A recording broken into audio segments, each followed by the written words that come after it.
একটা পশ্চিমবঙ্গের বাচ্চা যখন জন্মায় তার মাথায় ৮০,০০০ টাকার লোন নিয়ে এসে জন্মাচ্ছে। কোন জাদু মন্ত্র বলে আজ ১৫ বছরে সেই ১,৯২,০০০ কোটি টাকাটা ৮ লক্ষ কোটি টাকায় পরিণত হয়? মানে দেখো, অশিক্ষিত মূর্খ না হলে এই দলটা করা যায় না। যারা শিক্ষিত মানুষ ঢোকে তারাও অশিক্ষিতের মতোই আচরণ করতে থাকে। কি আমি তোমার গাধা, তোমার হৃদয়ের মাঝখানে খুঁটিতে দড়ি দিয়ে বাঁধা, এটাও তিনি ভাব সম্প্রসারণ করে দিন। আগামী দিনে এটাকে বাংলার জাতীয় সঙ্গীত, বাংলার স্থানীয় সঙ্গীত বানিয়ে দিন, দিয়ে উনি ওটা আবৃত্তি করে শোনান। আমাদের কোথাও কোনো আপত্তি নেই। পশ্চিমবাংলায় একজনকে লোকের নাম দিয়েছে বন্ধুরা, তার নাম ঝাড়ুদার কবি।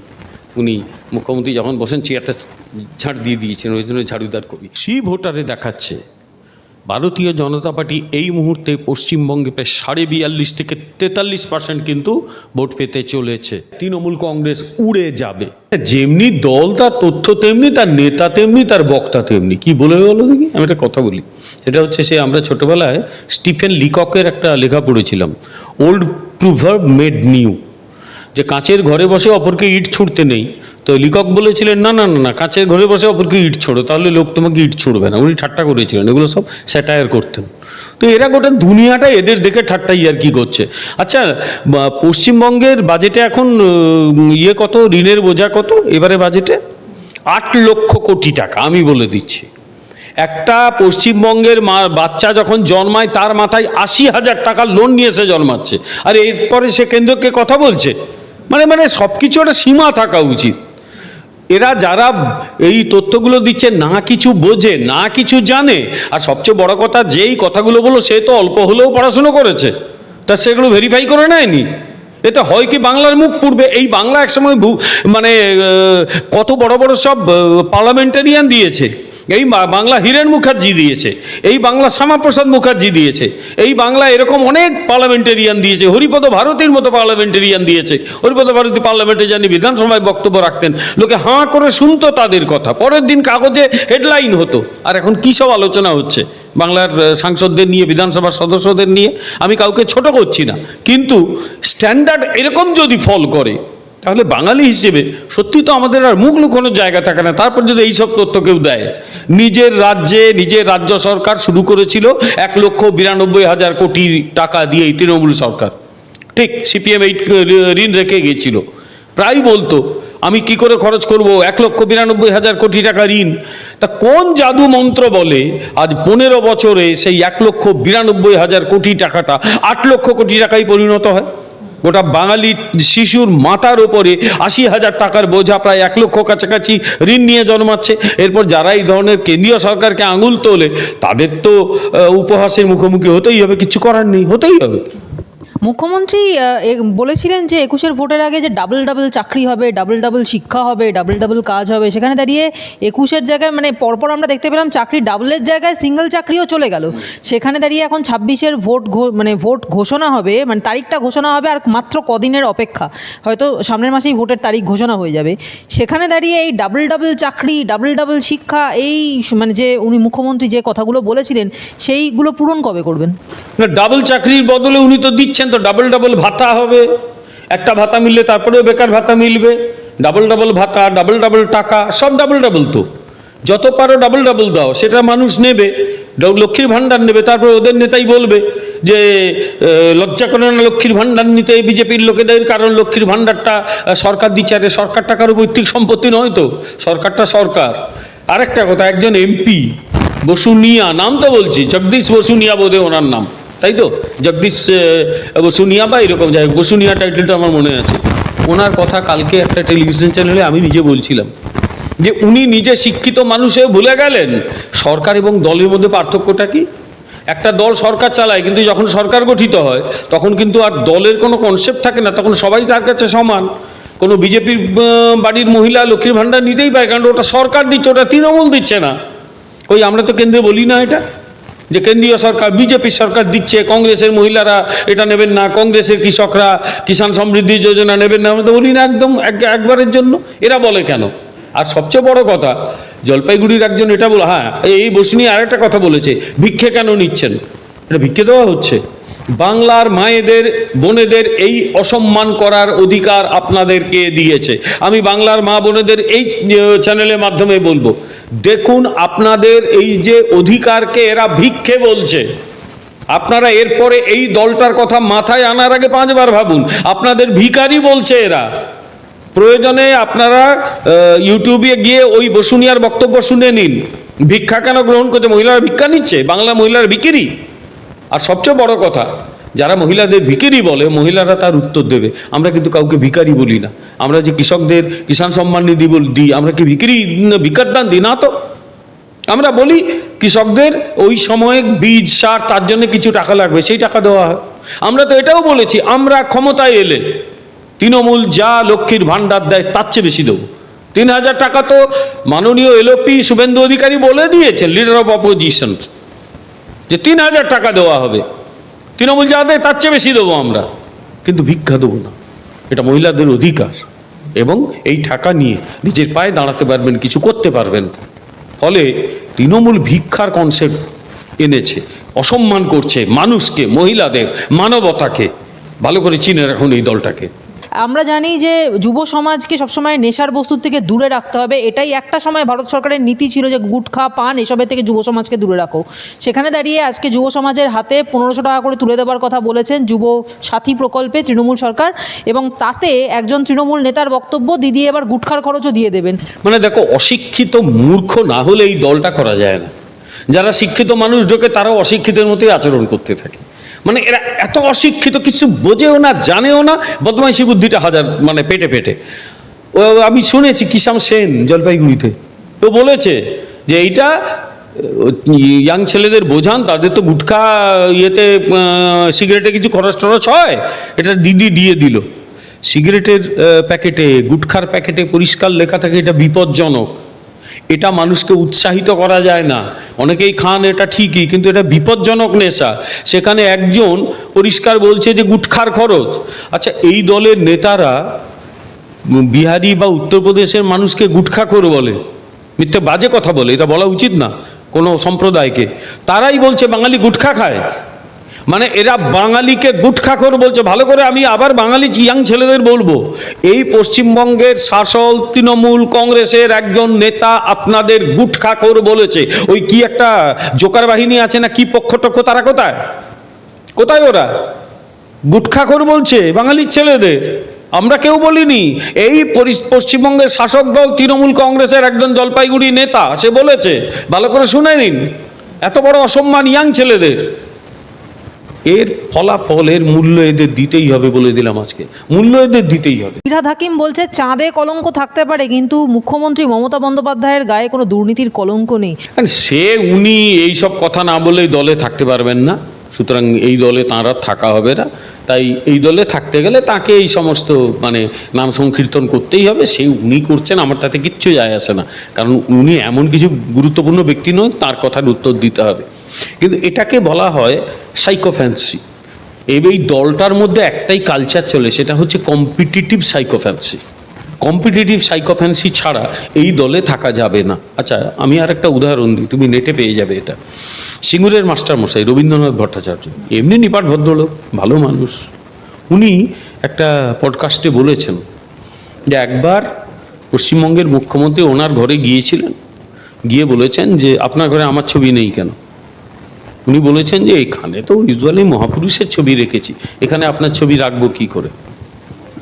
এবং যা হলো, তারপর ওনাকে মন্ত্রিসভা থেকে সরিয়ে দেওয়া হলো। সাইকোফ্যান্সি কারা করছে, কারা পছন্দ করছে? সাইকোফ্যান্সি তারাই পছন্দ করে যারা নিজের পজিশন নিয়ে ভয় পায়, পজিশন চলে যাওয়া নিয়ে ভয় পায়, তারাই সাইকোফ্যান্সি পছন্দ করে। কিন্তু মনে রাখতে হবে, বাঙালিরা কিন্তু কোনো কালে সাইকোফ্যান্ট ছিল না। সাইকোফ্যান্টের একটা খারাপ বাংলা আছে, কি জানো? তাকে বলে চামচাগিরি, তোষামুদেপনা। চামচাগিরিটা খারাপ বাংলা, তোষামুদেপনাটা একটু ভালো বাংলা। এই দলটাতে ওরাই ভর্তি, সাইকোফ্যান্টস। আমি ইচ্ছে করে এই বাংলাগুলো ভালো নয় বলে আমি ইংরেজি শব্দটা ব্যবহার করলাম। ওরা সাইকোফ্যান্ট হোক, যায় কিচ্ছু আমাদের যায় আসে না, কিন্তু বাঙালি সাইকোফ্যান্ট হতে রাজি নয়। বাঙালি এদের সরাবে, এই সাইকোফ্যান্সি, কালচার অফ সাইকোফ্যান্সিকে দূরে সরিয়ে দেবে, এ নিয়ে সন্দেহের কোনো জায়গা নেই। একজন কবি হচ্ছেন কবি সুবোধ সরকার, এবং তিনিও আপনি যে কথাটা বললেন আমি নিজের মুখে উচ্চারণ করতে চাইছি না, কিন্তু এই পর্যায়ের একজন মানুষ হয়ে গেছেন, কারণ তার বক্তব্য আপনি কবিতা পড়েন না, কিন্তু কবিতা সম্পর্কে কুমন্তব্য করেন। কবিতা না পড়ে কবিতা সম্পর্কে মন্তব্য করা অপরাধ, সেটা জানেন না। আমি কবিতা পড়ি, 45 বছর আমি কবিতা পড়ছি। কারো কবিতা সম্পর্কে কোনো কথা বলতে গেলে আমি দুবার ভাবি, কারণ আমি 45 বছর ধরে কবিতা পড়ছি, আর আপনি সারা জীবনে 4 দিনও কবিতা পড়েননি, ফেসবুক এবং অন্যান্য জায়গায় কুৎসায় ভরিয়ে দেন। এইবার যেটা বলছি সেটা আরেকটু মন দিয়ে শুনুন। সেটা হলো আমি কবি মমতা বন্দ্যোপাধ্যায়ের কবিতা পড়ি, এবং আগেও পড়েছি, এখনও পড়ি, আবারও পড়বো, ভবিষ্যতেও পড়বো, যতদিন বেঁচে থাকবো ততদিন পড়বো। এতটা কথা বলেছেন কবি সুবোধ সরকার। আমি শুধু 4টে লাইন বলছি, বোম্বা বুম্বা বাম্বা বাম্বা রাম্বা রাম্বা কাম্বা কাম্বা ইত্যাদি, তারপর ব্লা ব্লা ব্লা ব্লা ব্লা। এই হলো মমতা বন্দ্যোপাধ্যায়ের কবিতা, যা নিয়ে কেউ কুৎসা করলে এই কবি সুবোধ সরকার তার অত্যন্ত রাগ হয়, তিনি এই ধরনের বক্তব্য রাখেন। এ বিষয়ে আপনি কি বলবেন? না, এই যেটা বুম্বা না বাম্বা না কি বললে, ওটা গিয়ে ওনাকে বলো ভাব সম্প্রসারণ করতে। উনি তো একজন বিখ্যাত কবি।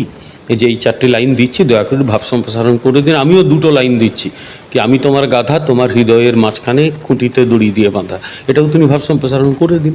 আগামী দিনে এটাকে বাংলার জাতীয় সঙ্গীত, বাংলা স্থানীয় সঙ্গীত বানিয়ে দিন, দিয়ে উনি ওটা আবৃত্তি করে শোনান। আমাদের কোথাও কোনো আপত্তি নেই। এবং পশ্চিমবাংলায় একজনকে লোকে নাম দিয়েছে বন্ধুরা, তার নাম ঝাড়ুদার কবি। উনি মুখ্যমন্ত্রী যখন বসেন চেয়ারটা ঝাড় দিয়ে দিয়েছেন, ওই জন্য ঝাড়ুদার কবি। আসলে এই লোকগুলোর না এইটা হতেই জন্মেছে এরা। এদের কবিতাকে, ওর কবিতা আমি পড়িনি, বরং ওনার স্ত্রী, স্বর্গত স্ত্রী মল্লিকা সেনগুপ্তের কিছু কবিতা পড়েছে, দেখে মনে হয় উনি যথেষ্ট ভালো লিখতেন। এনার চেয়ে অনেক স্ট্যান্ডার্ড কবিতা উনি লিখছেন। ইনি খারাপ কবি সেটা আমি বলবো না, ইনিও কবি লেখেন টেখেন, কিন্তু এনার চেয়ে আমার মল্লিকা সেনগুপ্তের কবিতা অনেক ভালো লাগতো। যাই হোক, সেটা অন্য প্রসঙ্গ। বাম আমলে অনেক দিন অবধি, এই তৃণমূল আসা অবধি ইনি কিন্তু কট্টর বামপন্থী ছিলেন, কট্টর।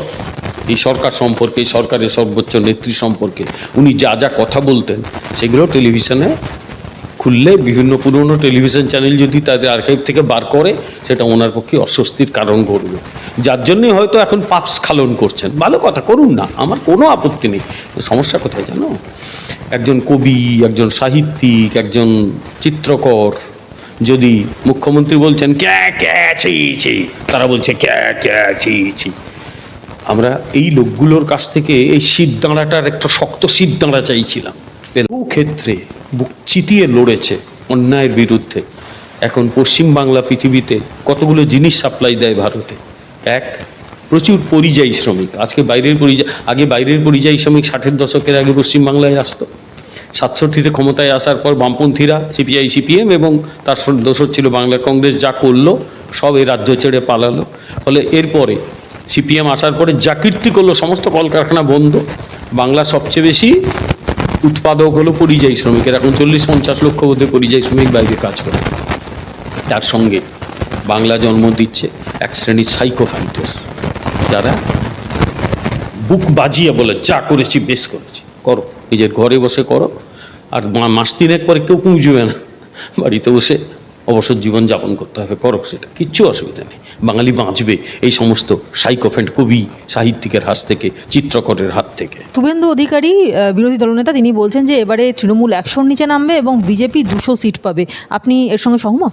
ভারতীয় জনতা পার্টিতে যোগ দেওয়ার আগে ইলেকশন অ্যানালিসিস করতাম এবং বিভিন্ন চ্যানেলে একজন পলিটিক্যাল অ্যানালিস্ট হিসেবেই যেতাম। তো বিজেপিতে যোগ দিলে ইলেকশন অ্যানালিসিস করা যাবে না, এরকম তো মাথা দিব্যি কেউ দেয়নি। তাই আমি এখনও অ্যানালিসিস করি, ডেটা কালেকশানের কাজ আমি করি এবং চেষ্টা করি যাতে ভবিষ্যতে কী হবে, রাজনীতি কোন খাতে বইছে, কারণ ওটা আমার সাবজেক্ট। পলিটিক্যাল সায়েন্স আমি পড়িয়েছি গত 38-39 বছর। এবারে পশ্চিমবঙ্গের রাজনীতি নিয়ে একটা কথা বলি। আমি যদি 2021 এবং 2024 এই দুটোকে অ্যানালাইজ করি, 2021-এ তৃণমূল কংগ্রেসের হার এবং বিজেপির জিত, এটা প্রায় সবাই একটা বড় অংশ ধরে নিয়েছিল যে বিজেপি জিততে চলেছে, তৃণমূল কংগ্রেস হারতে চলেছে। এটা ঠিকই, আমরা জিততে পারিনি। কেন পারিনি সেটা পরে আলোচনা করছি। আমরা 77টা আসন পেলাম, আমরা ভোট পেলাম 38.15। তৃণমূল কংগ্রেস জিতল, তৃণমূল কংগ্রেস ভোট পেল 48.2%। ওরা অনেক বেশি আসন পেল, আমরা 77-এ আটকে গেলাম, পারলাম না। এবার এসো 2024-এর লোকসভা নির্বাচন, তৃণমূল কিন্তু 2% কমেছে, 46%। ভারতীয় জনতা পার্টির প্রায় 1.5% বেড়েছে, 39.5%-এর মতো ভোট আমরা কিন্তু পেয়েছি, 1%-এর বেশি আমাদের ভোট বেড়েছে। ফলে বিজেপির কিন্তু আপওয়ার্ড যে কি বলবো মোবিলিটি সেটা কিন্তু রয়েছে, ভোটের যে মোবিলিটি আপওয়ার্ড হচ্ছে, তৃণমূলে কিন্তু ডাউনওয়ার্ড হচ্ছে। এক, দ্বিতীয়, অতি সম্প্রতি সম্ভবত ইন্ডিয়া টুডে করা জনমত সমীক্ষাটা আমি দেখলাম, সি ভোটার মোটেই বিজেপি সাপোর্টার নয়, কিন্তু সি ভোটারে দেখাচ্ছে ভারতীয় জনতা পার্টি এই মুহূর্তে পশ্চিমবঙ্গে প্রায় 42.5 থেকে 43% কিন্তু ভোট পেতে চলেছে, তৃণমূলও প্রায় গায়ে গায়ে। সুতরাং ভোট কিন্তু ন্যারো হয়ে গেছে পার্সেন্টেজ। নেক্সট হচ্ছে তৃণমূলে যে বেশি ভোটটা পেয়েছে তার আগে 2021 সালে 48%, 2024 সালে 46%, এটা এলো থেকে। সেই ভোটটা বোঝা যাচ্ছে এবার এসআইআরের পরে।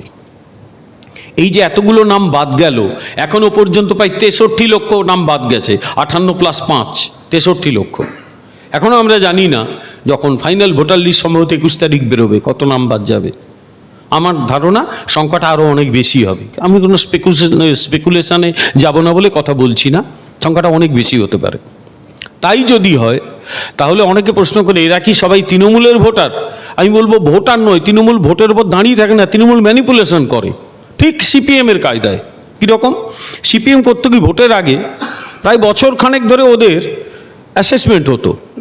আমার এই বুথে যে দায়িত্বপ্রাপ্ত লোকগুলো থাকতো তারা হিসেব করতো আমার এই বুথে কত মানুষ মৃত তাদের নাম ভোটার লিস্টে রয়েছে, কত মহিলার বিয়ে হয়েছে তারা বাইরে চলে গেছে বিয়ে করে তার নাম, কত ছেলে বাইরে কাজ করে ভোটের সময় আসবে না তার নাম, প্লাস কত লোক ইউজুয়ালি ভোট দিতে যায় না, ফ্ল্যাটে থাকে বা অনেক আছে ভোট দিতে যায় না, তাদের ভোটগুলো মেরে দেওয়া হতো।